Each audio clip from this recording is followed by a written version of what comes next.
Welcome to Asha moms. Selection of school. आज office से आते वक्त आप काम ये करके आइएगा। आपको कितने दिनों से बोल रही हूँ, हाँ हाँ बाबा मैं करके आऊंगा, सबसे पूछ के आऊंगा। और तुमने भी तो बोला था कि शाम को पार्क जाती हूँ मैं पता करके आऊंगी, तुमने अभी तक नहीं पता किया। अरे बाबा मैंने सबसे पता कर लिया है, इनफैक्ट मैंने कल किट्टी पार्टी में जाना है, वहां से भी पता करके आऊंगी। और नहीं तो हमारा फ्रेंड्स का व्हाट्सएप ग्रुप है, उसमें सारे काफी अच्छे सजेशन देते हैं, मैं उसमें पूछूंगी। हाँ हाँ अच्छा किया तुमने मुझे याद करवा दिया, मैंने भी अपने 2 एफबी ग्रुप्स हैं, मैंने भी उन पे पोस्ट करके देखना है। वहां भी फ्रेंड्स काफी अच्छे सजेशन देते हैं। अगर आपको लग रहा है कि यहाँ पे मैं किसी लड़के लड़के की इंक्वायरी की बात कर रही हूँ मैरिज के लिए, तो आप गलत हैं, मैं उनकी बात नहीं कर रही। लेकिन आज के पेरेंट्स जब बच्चे के स्कूल में एडमिशन करवानी हो तो इतने ज़्यादा अवेयर, इतने ज़्यादा सिंसियर, इतने ज़्यादा अटेंटिव हो जाते हैं कि जैसे पता नहीं क्या बात है। यहाँ पे हम लड़का लड़की देखने नहीं जा रहे, हम बच्चे के स्कूल की एडमिशन के लिए अपने फ्रेंड्स से, अपने नेबर से, अपनी सोसाइटी से, अपने रिलेटिव से सजेशन लेने की बात करें, यहाँ तक कि गूगल बाबा से भी सजेशन लिए जाते हैं। बट क्या हमें लगता है कि इतना ज़्यादा अवेयर होने के बाद भी, इतने मतलब कि डीपली सजेशंस लेने के बाद भी हम अपने बच्चे के बारे में सही डिसीजन ले पा रहे हैं? तो हमें यहाँ पे थोड़ी सी सीआईडी करनी होगी। आज हम करेंगे स्कूल्स की सीआईडी। वो एसीपी प्रद्युमन का डायलॉग याद है, दया कुछ तो गड़बड़ है। मैं बहुत सीआईडी देखती थी, सीआईडी की बहुत बड़ी फैन थी। तो आज हम भी थोड़ी सी सीआईडी करने वाले हैं। आज की वीडियो बहुत इंटरेस्टिंग होने वाली है, इसलिए अगर अभी तक आपने मेरे चैनल सब्सक्राइब नहीं किया तो ऐसी और इंटरेस्टिंग वीडियोस देखने के लिए पहले चैनल सब्सक्राइब कर लीजिए, बेल आइकन को प्रेस करिए, वीडियो अच्छी लगे तो लाइक और शेयर जरूर करिए। तो दोस्तों आज की वीडियो में हम डिस्कस करेंगे कि पेरेंट्स स्कूल की सिलेक्शन करते वक्त किन पैरामीटर्स का ध्यान रखते हैं और एक्चुअल में हमने किन बातों का ध्यान रखना होता है। स्कूल्स के ऐसे कौन से हिडन ट्रुथ है, छुपे हुए सच हैं जो ज्यादातर पेरेंट्स को पता नहीं होते, लेकिन आज मैं बताने वाली हूँ। तो सबसे पहले हम पॉइंट्स वो डिस्कस करेंगे जो पेरेंट्स ऑलरेडी ध्यान में रखते हैं।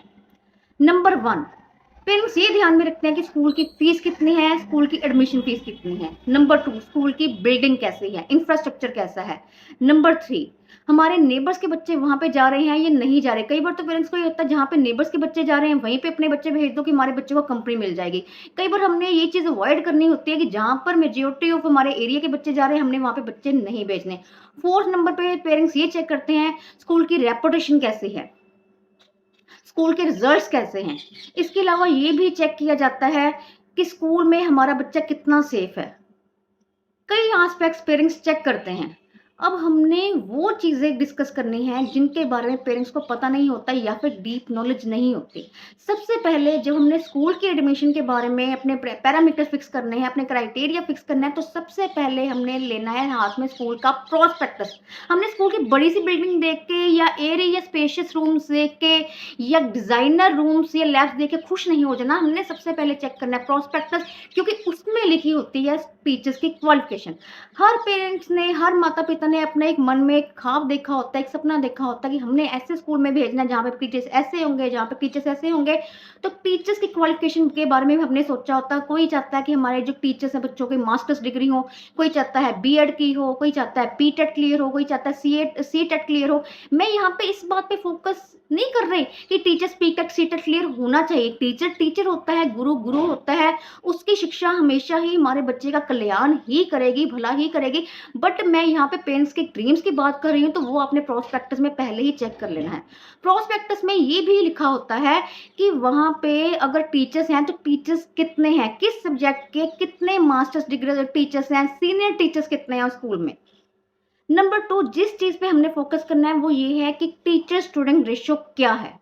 आइडियल टीचर स्टूडेंट रेशियो है 1:25, मीन्स 25 स्टूडेंट्स पर एक टीचर होना चाहिए। लेकिन आज की डेट में भी मैं ये देख पा रही हूँ कि जिन स्कूल्स का नेम और फेम है वहां पे चाहे क्लास में 40 50 स्टूडेंट्स है, लेकिन पेरेंट्स तब भी बड़े प्रॉन्ग से बताते हैं कि हमारा बच्चा वो एबीसी स्कूल में पढ़ता है, वो हमारा बच्चा वो XYZ स्कूल में पढ़ता है। लेकिन आप खुद सोचिए जहाँ पे 25 या 30 स्टूडेंट्स हैं वहां पे आपके बच्चे को पर्सनल अटेंशन कितनी मिलेगी, और जहाँ पे 40 या 45 स्टूडेंट्स एक क्लास में एक टीचर पढ़ा रहा है वहां पे पर्सनल अटेंशन कितनी मिलेगी।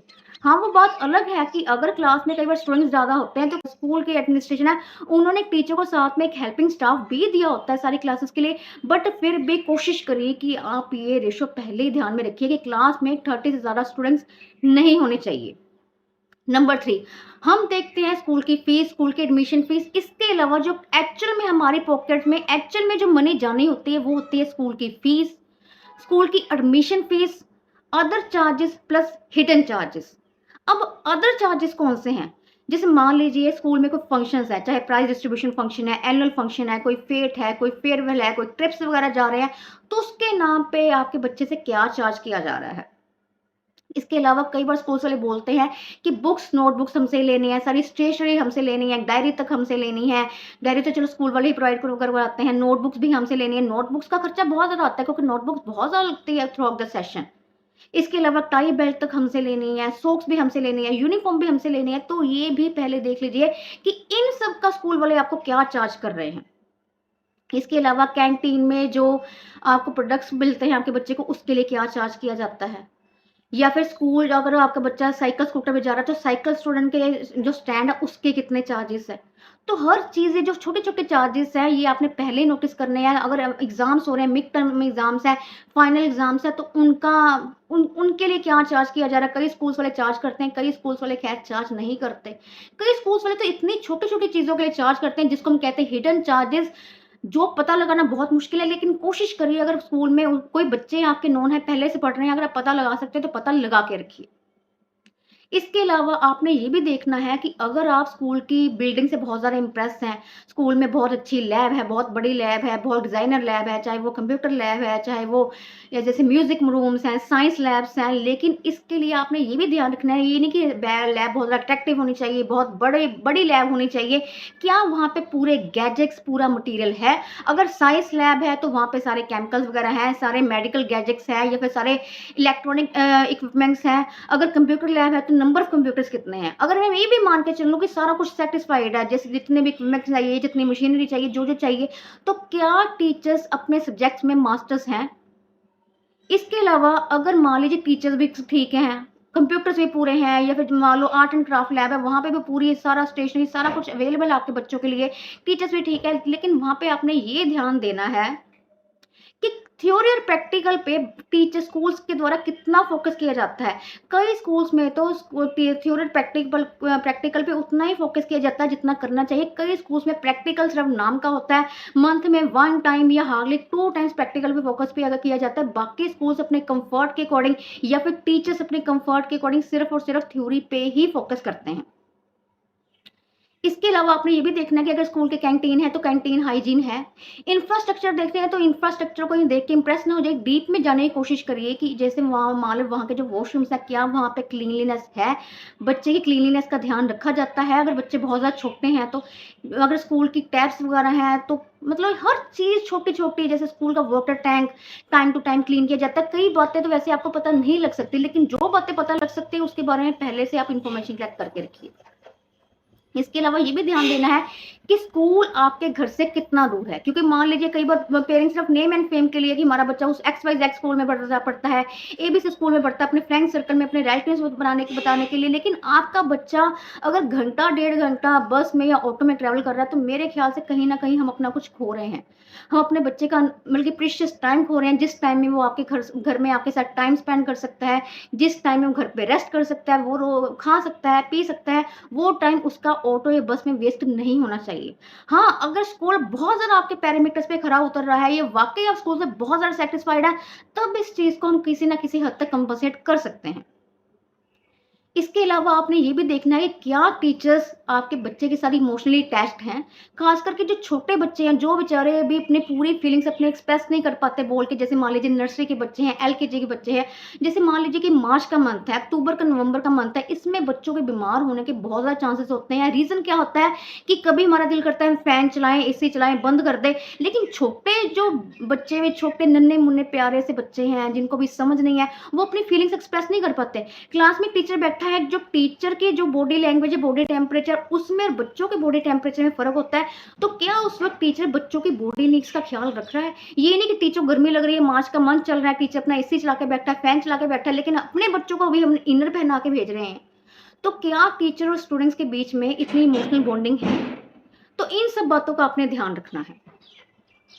इसके अलावा अगर मान लीजिए बड़े बच्चे हैं, तो कई बार ऐसे होता है कि बच्चे हर बात पेरेंट्स के साथ नहीं कर पाते। कई बार बच्चों के साथ कुछ ऐसा हो चुका होता है स्कूल में या उनकी पर्सनल लाइफ में या फ्रेंडशिप में, जो बच्चा पेरेंट्स को खुल के नहीं बता पाता, किसी को नहीं बता पाता, अपने रिलेटिव्स को नहीं बता पाता। लेकिन कई बार टीचर जो होते हैं स्कूल में, उस उनमें काउंसलर की भी क्वालिटीज़ होती है, या फिर कई बार स्कूल्स में अलग काउंसलर होता है। तो ऐसे टाइम पे काउंसलर बच्चे की प्रॉब्लम को जज कर पाता है कि ये बच्चा आजकल चुप-चुप रहने लग गया है, या फिर ये बच्चा पहले तो बहुत ज़्यादा अच्छा परफ़ॉर्म करता था, लेकिन आजकल ऐसा क्या हो गया है, या फिर ये बच्चा पहले तो स्पोर्ट्स में या फिर कोई ऐसे एन्जॉय के टाइम पे ऐसे जो रिसेस है काफ़ी खेलता-कूदता नज़र आता था, आजकल ये बच्चा बहुत ज़्यादा चुप-चुप रहने लग गया है। तो क्या रीज़न है? वो जो काउंसलर है या फिर जो टीचर्स हैं जिनमें काउंसलर की क्वालिटीज़ होती हैं, वो उसकी गहराई तक जाने की कोशिश करते हैं। तो ये चीज़ों का भी आपने ध्यान रखना है कि क्या टीचर्स बच्चों के साथ इमोशनली अटैच्ड हैं? हमने ये भी देखना होता है कि स्कूल हमारे बच्चे की सेफ्टी की कितनी रिस्पॉन्सिबिलिटी लेते हैं। अगर गर्ल चाइल्ड है तो गर्ल चाइल्ड की सेफ्टी की कितनी रिस्पॉन्सिबिलिटी लेते हैं। अगर बहुत छोटे बच्चे हैं, जैसे मान लीजिए नर्सरी, एलकेजी, यूकेजी के, तो उनके लिए जैसे मान लो वॉशरूम वगैरह जाना या उनकी क्लीनिंगनेस की कितनी रिस्पॉन्सिबिलिटी लेते हैं।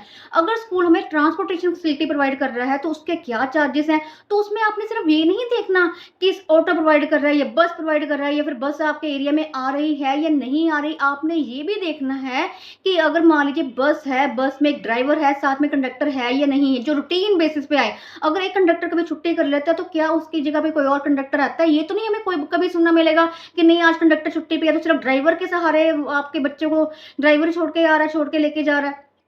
इसके अलावा अगर कंडक्टर की जगह बेटर है, अगर फीमेल कंडक्टर है, तो ये भी देखना है कि बस अगर आपके एरिया में आती है, थोड़ा घर से दूर उतारती है बच्चे को, तो क्या वो आपके, अगर आप 2 मिनट लेट हो गए, तो क्या आपके साथ इतना कोऑपरेट किया जाता है कि 1 या 2 मिनट, इससे ज़्यादा तो ख़ैर मैं भी नहीं कह सकती, क्योंकि उन्होंने भी बस आगे लेके जानी होती है और उस रोड पे ज़्यादा खड़े भी नहीं हो सकते। क्या वो आपकी वेट कर सकते हैं? या फिर अगर वो घर पे लेने आ रहे हैं, घर से लेके जा रहे हैं, तो क्या आपके बच्चे को बस के ऊपर चढ़ाया जा रहा है खुद? अगर मान लीजिए आप बहुत ज़्यादा बिज़ी हैं, आपने बच्चे को छोड़ दिया, क्या केयरफुली बच्चे को बस के अंदर बिठाया जा रहा है? या फिर बच्चे को बस से उतारते वक़्त क्या ध्यान से उतारा जा रहा है? इसके लिए बच्चे, जो बहुत छोटे बच्चे हैं, उनको पूरी एक हेल्पर की ज़रूरत होती है। अगर बहुत छोटे बच्चे भी नहीं हैं, मीडियम से एज के हैं, जैसे मान लीजिए 4th या 6th में पढ़ रहे हैं, तब भी अगर बस में चढ़ रहे हैं, उतर रहे हैं, तो इसका बहुत ज़्यादा ध्यान रखा जाना चाहिए। कई बार ऐसा हो जाता है कि हमें मान लीजिए किसी सब्जेक्ट टीचर का वे ऑफ टीचिंग अच्छा नहीं लगता। मान लीजिए कोई हिंदी के टीचर हैं, कोई इंग्लिश के टीचर हैं, हम चाहते हैं वो ऐसे ना पढ़ाए, ऐसे पढ़ाए, या फिर किसी टीचर के साथ हमारे बच्चे के लिए कोई गलत वर्डिंग यूज़ हो जाती है। बेशक उन्होंने जानबूझ के हर्ट नहीं करना चाहा होता, लेकिन कुछ गलत कई बार टीचर के बारे में हमारे बच्चे के साथ हो जाता है। तो ऐसे में हम ना सिर्फ़ उस टीचर को कंप्लेंट करने से बचें, कोशिश करिए कि ऐसी बात किसी के सामने, मतलब कि आप किसी को ना बताएँ, क्योंकि कहीं न कहीं टीचर को पता लग जाता है कि मेरी कंप्लेंट आई है। तो ऐसे में स्कूल में सब्जेक्ट टीचर्स के हेड्स, जिसे हम कहते हैं एचओडी ऑफ डिपार्टमेंट, वो होना ज़रूरी है। कोई बात ऐसी होती है जो आप किसी से नहीं कर सकते, वो हर छोटी-छोटी बात तो प्रिंसिपल मैम से तो करने नहीं जा सकते, है ना? तो एचओडी से आप डिस्कस कर सकते हैं कि ये टीचर से हमें ये प्रॉब्लम है, या फिर ये टीचर से हमारे बच्चे को ये प्रॉब्लम है। तो कोशिश करिए ये भी आप पहले ही देख लीजिए कि उस स्कूल में एचओडी या फिर कोई काउंसलर या फिर कोई ऐसे टीचर जो सब्जेक्ट टीचर ना हो, क्लास टीचर ना हो, या फिर प्रिंसिपल मैम ना हो, लेकिन कोई ऐसे टीचर हैं स्कूल में जिनसे आप ऐसे कोई भी जनरल बात या कोई जनरल इश्यू डिस्कस कर सकें। मैं प्रोस्पेक्टस में टीचर की क्वालिफिकेशन चेक करने पे इसलिए भी स्ट्रेस दे रही हूँ क्योंकि हमें पता होना चाहिए कि किस स्कूल में किस सब्जेक्ट के कितने सीनियर टीचर्स हैं। क्योंकि कई बार ऐसा होता है कि मान लो हमारा बच्चा 6th क्लास में पढ़ रहा होता है और उसको सोशल मैथ्स का टीचर करवा रहा होता है या फिर उसको पंजाबी इंग्लिश का टीचर करवा रहा होता है। के अलावा ये भी ध्यान रखिए कि उस स्कूल में किसी पर्टिकुलर रिलीजन पर बहुत ज़्यादा फोकस या किसी पर्टिकुलर रिलीजन को इग्नोर तो नहीं किया जाता। जैसे मान लीजिए, अब मैं आपको अगर अपनी एग्जांपल दूँ, तो मैं अपने बच्चों को मंदिर, गुरुद्वारे, चर्च हर जगह लेके जाती हूँ। हम ज़्यादातर चेक करते हैं स्कूल के रिजल्ट्स, पर कई बार पेरेंट्स को इम्प्रेस करने के लिए जानबूझ के स्कूल्स के द्वारा अपना इवैल्यूएशन प्रोसेस डाउन कर दिया जाता है। इवैल्यूएशन प्रोसेस 2 तरह से डाउन किया जाता है। एक होता है एग्ज़ाम से पहले, एक होता है एग्ज़ाम्स के बाद में। एग्ज़ाम से पहले कैसे? जैसे मान लीजिए जो पेपर्स में आना होता है, टीचर्स को इंस्ट्रक्शंस दी जाती है कि क्लास में, टेस्ट में वही क्वेश्चन या फिर वही टास्क बच्चे को करवाया जाए ताकि बच्चा अच्छी तरह से एग्ज़ाम्स के लिए तैयार हो जाए। एग्ज़ाम्स में जो पोर्शन डाला होता है वही प्रैक्टिस बच्चे को क्लास में पहले ही करवा दी जाती है। या फिर एक इसका सब पॉइंट ये है कि ये भी किया जाता है कि जो इंपॉर्टेंट चैप्टर्स हैं या फिर जो इंपॉर्टेंट क्वेश्चंस हैं या फिर जो इंपॉर्टेंट पार्ट है सिलेबस का, या डिफिकल्ट बहुत ज़्यादा पार्ट है। इंपॉर्टेंट की जगह हम डिफिकल्ट कह सकते हैं, जो डिफिकल्ट पार्ट है वो उसको कट करवा दिया जाता है, ताकि जो पेपर्स हैं वो सिर्फ इजी वाले पोर्शन में से ही आए, ताकि बच्चे सारे ही पास हो जाए और रिजल्ट अच्छा आए। अब दूसरी तरह से इवैल्यूएशन प्रोसेस कैसे डाउन किया जाता है, वो होता है पेपर्स के बाद। वो कैसे किया जाता है, पेपर्स के बाद कई बार टीचर्स को चेकिंग के लिए ऐसी इंस्ट्रक्शन दी जाती है, जिसने नहीं भी पास होना पास हो जाए, और 60% मार्क्स स्कोर करने वाला बच्चा 80% स्कोर करे। जैसे मान लीजिए हिंदी पंजाबी की, अगर मैं एक एग्जांपल दे रही हूँ आपको, हिंदी पंजाबी के लिए ये रेशो होता है कि अगर 4 मिस्टेक्स बच्चे की हुई है, छोटी छोटी जैसे मात्राओं की मिस्टेक, तो 4 मिस्टेक्स का 1 मार्क्स कटता है, या कई बार क्लास के अकॉर्डिंग या फिर जो भी सिलेबस में उसके अकॉर्डिंग 2 या 3 मिस्टेक्स का 1 मार्क्स कटता है। लेकिन बच्चे टीचर्स को इंस्ट्रक्शन ही ऐसे लीनियंट मार्किंग की दी जाती है कि मार्क्स कटने की इतने ज्यादा स्कोप नहीं होता, मार्क्स देने का स्कोप ज्यादा होता है। तो इस तरह दो तरह से इवैल्यूएशन प्रोसेस डाउन करके कई बार स्कूल्स वाले जो हैं वो अपना रिजल्ट अच्छा लाने की कोशिश करते हैं।